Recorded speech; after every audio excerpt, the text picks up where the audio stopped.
It happened so often that I could not score a single mark in LRDI section. I was afraid that this was going to happen on the CAT D day itself also. In a mock test that I gave 3 days before CAT, I scored 0 in LRDI section. Thank you everyone for joining in. I'm Shubham Joshi and I'm going to talk about my journey from a third tier engineering institution to an IIM. I always had a plan to go for higher studies. Even I started preparing for GATE in my second year of engineering. But I soon realized that my inclination toward management as a field of education was more than engineering. I planned to give CAT in my final year when a tragedy struck me. In the final year of my engineering, my mother passed away. I was shocked, shaken till my core. I was not able to give any kind of competitive exam that time or even study. I was so shaken that I thought of leaving everything behind. But when I look at that phase, the hardest phase of my life, that duration of time gave me the perseverance and gave me that resilience that drives me today. I completed my mechanical engineering and I was conferred departmental topper. After engineering, I thought I should take some time to recover from the shock that I had received. I decided to prepare for CAT in January 2020. As I was residing in a small city, I decided to move to a larger city to get better guidance and proper training. Belonging from a small city, the resources available to me for CAT preparation were limited. Also, there was no precedent before me who had made it from my college to an IIM. The dream was big and the opportunities that I had for preparation and guidance that I required was not available. Hence, I decided to move, keeping all these points into consideration, to a bigger city so that I get proper training from a coaching class. The attitude required for CAT and undergrad degrees are very different.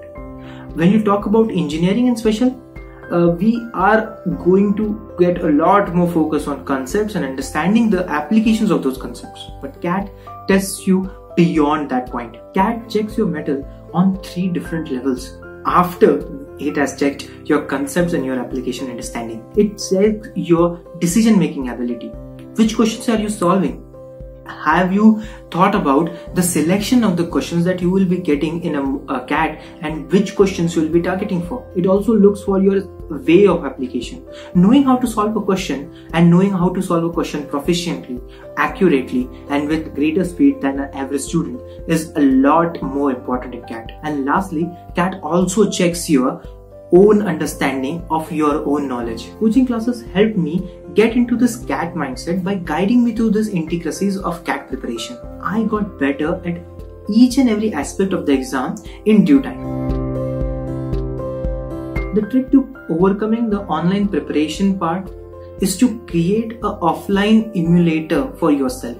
You can get a desk, you can get a chair and try to recreate the offline environment that you would have gotten. When we are in our home space, we get comfortable and we try to procrastinate. It's better to have a schedule and sticking to it. Also, while you are attending classes, try to take out notes. All the session examples that have been discussed, try to practice them after the session, and even beyond that point, go and solve more questions that you can find. Supplementing your preparation with a coaching class is a very wonderful idea. Also, I tried to supplement my own preparation by reading a lot. I was very awful at remembering all the rules of grammar and the rules of sentence structure.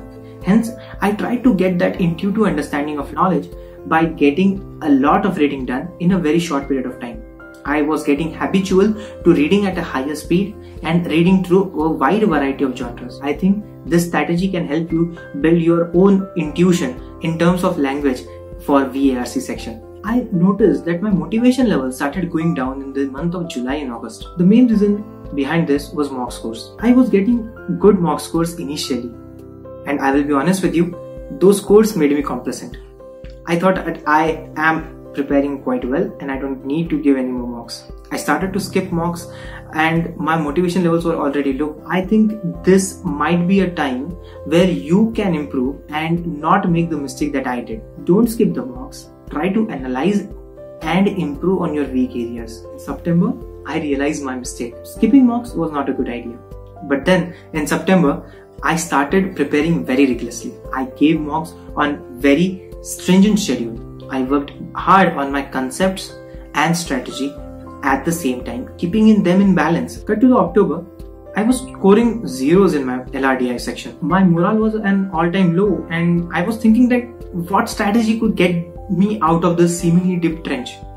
That's when I formulated a strategy which was suited to people like me who are struggling in LRDI, and I'm going to share it with you. There are 3 points that I focused on. First was familiarity. If you practice a wide variety of questions and wide variety of approaches, you'll get understanding of the underlying frameworks that these questions are built upon.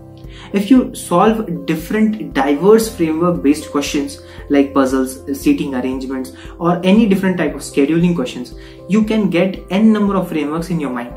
Once you get familiar with the question sets and the frameworks that they have, it becomes easier to solve in the question paper. The second point is going for selection. When you select a set, think about it very wisely. If you select a wrong set, basically what a wrong set means is that it will waste your time. Halfway through the set, you realize that it can't be solved by in the time frame that you have. So you skip that set. Now you have wasted the time and you don't have any marks in your hand. Hence, selection becomes an important thing. You try to optimize your selection process by carefully reading the question and trying to get that one data point which can make that set open. And talking about data points, the third point is data. Understanding the data given in every question is very important. If you select data points which are given in a direct form, the question would be a lot more easier. If you can get inferential data only from the question, I'd suggest you to skip it. 3-pronged approach helped me to get from a 0 scoring mock 3 days before CAT to 97 percentile in CAT D-Day.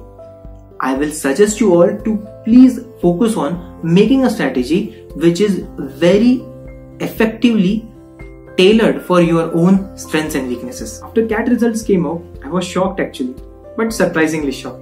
I was not expecting this much of good result, but then I realized the second round of this marathon is going to get happening, which is interview rounds. Interview rounds are, I suppose, more harder than the CAT phase. As a fresher, I was going to give a formal interview for the first time in my life. I remember my first mock interview. When I came out of the interview hall, I was sweating like anything.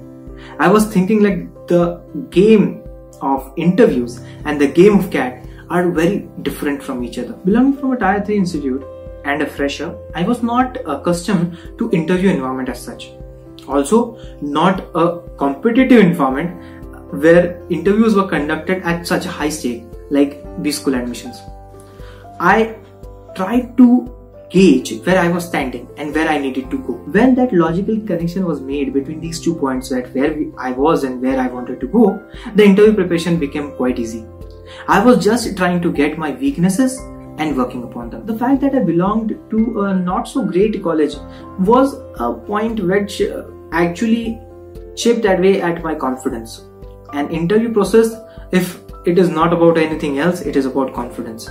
So once I realized that the point of belonging to a Tier 3 college was the reason that I was so motivated and so driven to achieve the goal of getting into IIM, the barrier was removed and my confidence levels started to rise again. The mock interviews gave me a space where I could get out of my comfort zone and try out new things. Once you get into the phase where you are accustomed to the interview process and you are accustomed to the environment that it provides you, it becomes very easy. I'll suggest you to prepare your answers and test them out in a mock scenario. When I received that mail that I was selected into IIM Ranchi, I was on cloud 9. My father was so proud that he could not express his feelings in words. And frankly, so did that I was feeling a moment where all your efforts result out in something good and you feel appreciated for all the efforts that you took. My preparation gave me the confidence to come on this platform of Insideiim and share my story with you. I'll be coming with more such tips, tricks, strategies and prospective potential career graphs so that you can build your learning trajectory around it. Especially guiding those students who are like me from Tier 3 or Tier 4 engineering colleges and want to crack that barrier of IIM. This is Shubham Joshi and I'll see you in the next video.